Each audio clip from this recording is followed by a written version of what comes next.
Cinema Classics is sponsored by the Gateway Film Center and produced by John DeSando and Johnny DiLoretto. Listen to shows online at WCBE.org. I'm John DeSando. I'm Johnny DiLoretto. This is Cinema Classics. Indeed it is. And also you're going to have to cut this, but it's also an extended version of It's Movie Time. I'd like to think that I have now contributed to the longest episode of It's Movie Time in ITM history. IMT history. Is that right? It is. Okay. You are so right. All right. And what people are going to wonder is what happened to Joe Pesci. Well, we had to scrap that show because we need to talk more about The Irishman. I got three things I need to talk So about. this is our second This is show. part two. Part two. Of The Irishman Yes. review. Three things I got to talk about. Oh, boy. Number one, we didn't talk about Pacino and how amazing Pacino is in here. Finally, in some ways, it's a comeback performance. Or, not a comeback performance, but like a last hurrah performance. All right, here's my feeling about it. He plays Jimmy Hoffa. Yes. All right. Everybody goes in knowing this guy cannot restrain himself as an actor. He is always almost over the top. Yeah. I don't think he quite goes there in this one. I think he is tamped down. Well, just right. a bit. You know why? Because he's got Scorsese directing him. Yes. You know what I mean? And he's not just given carte blanche to do whatever he wants. Yes, right. Scorsese is reining him in. Also, I don't really know much about the historical Jimmy Hoffa, how he was in real life. I don't know how closely this performance aligns with his true emotional outward presentation to the world. I think that, as I recollect, Hoffa was, of course, bigger than life, but he was a genius at manipulating. He was a genius with the Teamsters, and he was in charge. Yeah. He brought himself back after doing time, and you saw in this film how far forward he had gone in just that time. So I think he played him as the really smart guy he is. Now, what he wasn't smart about was picking his friends, particularly the guy closest to him. Yeah. And Scorsese, Scorsese takes a different tack than what history might have said. Nobody knows how Hoffa died. Yeah, right. And it doesn't matter. No. What's great about Pacino's performance, and your estimation and expectations of him going big, yes, is that from the start he's doomed, right? I mean, it's like the Titanic. That's right, exactly. Right? How do you make it interesting? So you're watching somebody that you know is destined to be offed. Yes. And he keeps pushing it. His ego is so big that no matter how many people are telling him, you gotta cool it. Yes. That he can't do it. Yes. And it lends almost this sort of, I don't know, it's kind of tragic in a way. Obviously there's an element of tragedy towards in the movie. Which brings me to my next point, what I want to ask you about. The unifying themes of all these movies. So this is Scorsese's fourth gangster movie. And even though like Raging Bull has elements of that in it, it's not about that. It's not a gangster movie, it's a boxing movie. So in his four gangster movies, I just keep noticing that really what's central to all of them, what keeps bringing him back is this idea of two really close friends. And orchestrations of betrayal. Yep. And what they mean to your life after that. Oh yeah, I think that's great, and you're supporting my feeling about actions having consequences, and all of them, about the fragility of relationships, and that's why I think the mafia, that family notion, was so good for Scorsese, because within the family are the greatest disappointments in disloyalty.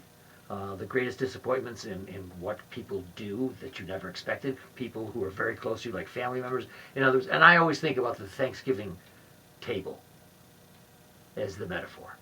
How much goes on? It's not just the bird that's getting cut up. That's a great line. Is that your line? Yes. That's very nice. Thanks. It's not just the bird that's getting cut up. And so, yes. You should write that down. Anyway, so along the lines of what you're talking about, it is the relationship of the two so fragile as all relationships are. I love the way he does it, and he takes his time with it, and he works on it. And here's a guy who's having his major films look and feel maybe the same, but they're not. Each one is completely different. When you tell me Goodfellas, I know the difference between that and Irishman. Yeah, well, that's the other thing. One of the things that I've been working through, because I don't yet want to say this is a masterpiece. Okay. And one of the reasons I think that is because visually, I'm not sure what's happening. I can't tell, like most of these Netflix productions, there's something lacking for me in the cinematography, in the production design, especially in the movies, in the films. I'm not sure why. This is arguably the most muted looking Scorsese movie I've ever seen. And I can't tell, was that because he wasn't given, because all that budget went to the special effects? Was it because, they only give you so much time to produce these things? Like, you know what I mean? Like, so much of that budget was built into the back end to make these effects look good. But then I keep thinking, I don't know. Maybe he did want it to look like this. He did want it to have this sort of murky, muted. I think that's a great idea. In fact, you're just making me think now. Let's say the difference between visually, if I'm remembering correctly, Goodfellas and Irishman. Goodfellas black, Irishman gray. Is that? I mean, visually, like, okay. Here's what I was. Black and white. I had a conversation. Yeah. With somebody, and I described. Remember the shot in Goodfellas when Liotta takes a snort of a line of cocaine, and then the music amps up, and the camera pushes in, and you're like, whoa! He like communicates what it might be like to like snort a line of coke. Yeah. That visual punch is lacking here. And think of some of his other movies. Think of The Age of Innocence, which is in some ways a lot like these movies about betrayals and relationships, and that movie is so visually luscious. Yes. This movie, is not. This is not. No, I know, and you're right. Even like Cape Fear, like a minor. No, but work. Don't you think it's because the last show we had, we talked about them aging? Yes. And contemplative. Don't you think that's a gray time? I think it's very conscious on his part to make it gray as opposed to lush, as you would say. Right. Well, I'm glad that you think that, because yeah. I was thinking maybe there's something lacking here, but I get it. It does make sense. That's the problem. Yeah. Now, tell me why you don't yet think this is a masterpiece. Maybe because when I saw, I'll tell you what, it took me a long time to come around on Casino too, because Casino felt initially like a rehash of Goodfellas.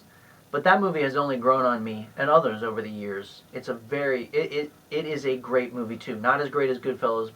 Goodfellas, I'll never forget seeing that in the theater, and like my mind just blowing. Yeah. But now it's working. I got to see it again. Talk about a running time that you can sit through again. I want to see this film again because I had built up so many expectations. No, you're right. I may have to do that myself. Yeah. I hate to see it on my computer screen. Yeah. You should come with me and the boys, and we'll go see it again. Yeah. Do you think the boys could get? I think Vincent can do this for sure, my oldest, and I think Franco, the 7-year-old, will want to see it. I don't know. He might get a little antsy. You want to walk in and out. He might want to go to the bathroom. You want to do some stuff. I don't know. Keep himself going. I don't know. We'll see. Yeah. We'll see. Because I do think it's a masterpiece, but I'm glad you didn't ask me why, because I'm not sure at this point I can articulate that. You got to see it again, right? When you consider what we've done on 2 shows, it just seems like we're barely starting on something, and you're so correct. In order for us to go to the next step with this, what I consider a masterpiece, we would have to see it again. Yeah. I mean, I don't think I'd want to have another show on what I consider one of the best films to be out in my lifetime. Yeah. But I don't know if I can defend that until I see it again. Right. I had one more thing I wanted to ask you. I crossed my fingers to remember, and I forgot. Well, no, I know what I want to say. The other thing that I think is really sort of fun about the movie is, and bringing De Niro and Pacino back together on screen. Scorsese did not make The Godfathers. Right, obviously, right. right? That's Coppola. But I feel like he is well aware of the fact that he has the Godfathers, both of them, on screen. Obviously, That's Pacino right. is Pacino is Right. Michael Corleone, Yeah. and in The Godfather Part 2, De Niro is young Vito Corleone, the father. And I think that he is definitely aware of that. Yes. That he's giving us that sort of dynamic in a way, Yes. Yes. and it makes it all the more sort of poignant. Oh, I you know? agree. Yeah. Don't you? Yeah. Don't you think he's just Scorsese's just so happy that he has these two? Because who wouldn't be happy to draw in the Godfathers in this other great film Right. without mimicking them, but yet still completing that whole family saga Right. for these and completing the notion for me that living, the best thing about living is family and close friends, but it's going to hurt. You know, Yeah. eventually people are going to disappoint each other, and isn't that the great thing about family is that you'll go back. You know, Yeah. you can go back. For these guys, somebody outside the family gets shot in the head. That's Right, the way right. you take care yeah, of it. the metaphor, right? Right. Right. And by the way, those executions in this movie are rendered very blunt, matter of fact. They're shocking. They're bloodless. Yeah, they're bloodless, but they're I mean, just quick and You know, done. it was reminding me again. What I like so much is what is the one the Rupert Pupkin? Oh, recently- King of Comedy. Yeah. Oh, Joker. Joker. In Joker, when De Niro, as the host, is shot, Yeah. It happens Joker the just same way. pulls it, shoots him, and there's And that's a Scorsese move. That's from Taxi Driver.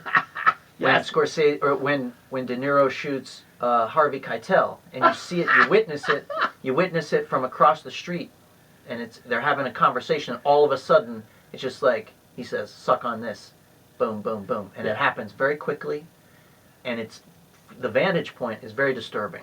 It's actually more, you feel like you've just witnessed it, you know, Yes. and I think he uses that to similar effect here. These sort of like, oh my God, I just witnessed something really like you might see it go down. Yeah, and that too supports my other feeling about this, that that's the way things are. In other words, that where I've made this statement before that De Niro's character just doesn't feel anything anymore. Yeah. If it comes down that he has to shoot maybe his best friend, he's going to do it. And the way they execute, the way Scorsese has them execute, is very efficient and very thoughtless and just quick, just the way you were describing Yeah. it with Harvey Keitel, who apparently was shot in The Irishman, because where was he? I mean, where is Harvey Keitel, Yeah, they must have been on the floor, on the cutting room I floor. don't know. You know, I was excited to see his face in the trailer and knowing that he was Yeah. gonna. I always wondered about their relationship because prior to De Niro coming along, Uh-huh. Keitel was Scorsese's Oh, De Niro. okay, yeah. When Scorsese was coming up as a filmmaker, Uh-huh. let's not forget Keitel is the lead in his first gangster movie, Mean Streets. Yeah. De Niro's the secondary character. After Yes. that, it's like Keitel is given the kiss off, Ah. and De Niro becomes the guy. Oh. So I wonder. So you think there might be a dynamic there? I don't know. I mean, like, it's just interesting that I was hoping to see more of Keitel too. Oh, but I we was don't. so disappointed. Yeah. But people are probably wanting more from us on Irishman, Yeah, and we're going to shut it down. we're gonna shut it down But because I have one more question to ask. all right, yeah, all right, good. Then I Okay. have my final. Last statement. question Yes. about this movie because we both obviously love this. Yeah. Whatever issues we have with it, I think there's no denying that you're watching a great filmmaker No. and great actors at work. One of the things that I think a lot of people might say right now, given the current political climate and cultural climate, is that do we need another story about old white guys shooting each other, political machinations, no women, no people of color, no gender issues? Wow. Is Wow. what place does this movie have right now? And that's why I asked you: is it like The Unforgiven of gangster movies? Is this Wow. kind of like saying, "We're done"? I think you're right.